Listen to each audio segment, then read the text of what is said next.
सियासी पार्टी ने उत्तर प्रदेश में विधानसभा चुनाव की तैयारियां तेज कर दी है। उत्तर प्रदेश में 2022 में होने वाले विधानसभा चुनाव को लेकर ब्राह्मण वोटों के लिए सियासी खींचातानी जारी है। एक और बीएसपी की ओर से प्रदेश भर में प्रबंध वर्ग संवाद सुरक्षा सम्मान विचार गोष्ठी का आयोजन हो रहा है, जिसकी अगुवाई बहुजन समाजवादी पार्टी के राष्ट्रीय महासचिव और राज्यसभा सांसद सतीश चंद्र मिश्र कर रहे हैं। वहीं दूसरी ओर समाजवादी पार्टी ने भी ब्राह्मण वोट बैंक पर नजर जमा ली है। पार्टी जल्द ही ब्राह्मण सम्मेलन करने जा रही है। अब इन सबके बीच अखिल भारत हिंदू महासभा राष्ट्र के प्रवक्ता अशोक पांडे ने बड़ा बयान दिया है। अशोक पांडे ने कहा है कि सतीश चंद्र मिश्र अपना डीएनए चेक करवाएं, व ब्राह्मण तो नहीं हो सकते हैं। सतीश चंद्र मिश्रा ने पूरे ब्राह्मण समाज का अपमान किया है। ब्राह्मण कभी किसी का बदुआ मजदूर नहीं हो रहा है, बल्कि सतीश चंद्र मिश्र मायावती के बदुआ मजदूर हैं, जो ब्राह्मण को बरगलाने के लिए पूरे प्रदेश में घूम रहे हैं। ऐसा लग रहा है जैसे बहुजन समाजवादी पार्टी खत्म हो गई है और अंतिम ब्रह्मा भोज होना बाकी है, जिसके लिए ब्राह्मण इकट्ठे किए जा रहे हैं। देखिए ये वीडियो। देखिए, जिस तरह से बहुजन समाज पार्टी ब्राह्मण सम्मेलन कर रही है, ये निश्चित रूप से एक दिखावा है, नौटंकी है। ये घड़ियाली आंसू लेकर के ब्राह्मण के हित की बात कर रहे हैं। सतीश मिश्रा, मैं तो यहाँ तक कहूँगा कि सतीश मिश्रा इन जैसे लोगों को अपना डीएनए चेक कराना चाहिए। मुझे पूर्ण विश्वास है कि इनके ब्राह्मण होने पर भी मुझे संदेह पैदा होता है, क्योंकि ब्राह्मण सदैव स्वाभिमानी रहा है। ब्राह्मण ने अपने अपमान को कभी भूला नहीं है। सतीश चंद्र मिश्रा जिस पार्टी का नेतृत्व कर रहे हैं, उसकी मुखिया मायावती ने नारा दिया था, तिलक तराजू और तलवार इनके मारो जूताचार। ये ब्राह्मण आज तक भूला नहीं है।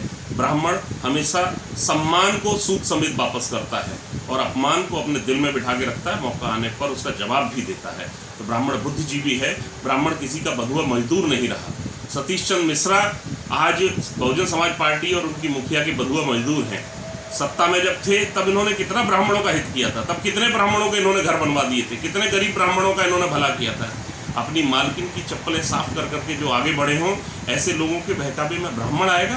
बिल्कुल नहीं आएगा। ब्राह्मण ने सदैव हिंदू समाज का नेतृत्व किया है। हिंदुत्व के लिए ब्राह्मण हमेशा खड़ा हुआ है और हिंदुत्व के लिए जी जान से लड़ने और मरने को तैयार है।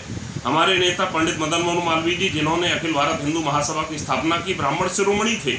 उन्होंने इस देश में ब्राह्मण होने के नाते हिंदुत्व के लिए आवाज़ उठाई और हिंदू समाज को एक किया। तो ब्राह्मण हिंदुत्व के लिए कार्य कर रहा है, राष्ट्र के लिए कार्य कर रहा है। जातिगत सम्मेलनों को सरकार को तत्काल रोकना चाहिए, क्योंकि जातिगत सम्मेलन कहीं ना कहीं सामाजिक व्यवस्था पैदा कर रहे हैं। देश में जातिवाद का जहर घोल करके देश का सामाजिक सौहार्द बिगाड़ने की कोशिश की जा रही है। ऐसे सम्मेलनों को रोका जाए। अखिल भारत हिंदू महासभा मांग करती है इन लोगों पर भी कार्रवाई होनी चाहिए जो जातियों में व्यवस्था फैला करके देश में दंगे भड़काने की कोशिश कर रहे हैं। अखिल भारत हिंदू महासभा के राष्ट्रीय प्रवक्ता अशोक पांडे ने आगे सरकार से मांग की है कि इस तरह से आयोजनों पर रोक लगाई जाए। इस देश में जातिवाद का जहर घोलकर सामाजिक सौहार्द को बर्बाद करने की कोशिश की जा रही है।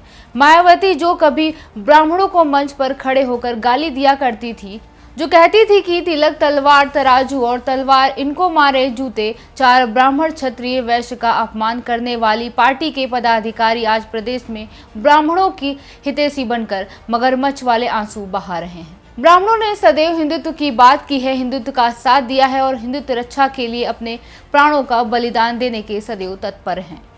आपको बता दें, बीएसपी की पहली प्रबंध वर्ग संवाद सुरक्षा सम्मान विचार गोष्ठी अयोध्या में आयोजित की गई थी। इसमें सतीश चंद्र मिश्र ने दावा किया है कि यूपी के ब्राह्मण और दलित समुदाय के एक साथ आ जाने से अगली सरकार बीएसपी की ही बनेगी। तो अभी के लिए बस इतना ही। बाकी खबरों को देखने के लिए बने रहिए यूपी खबर के साथ।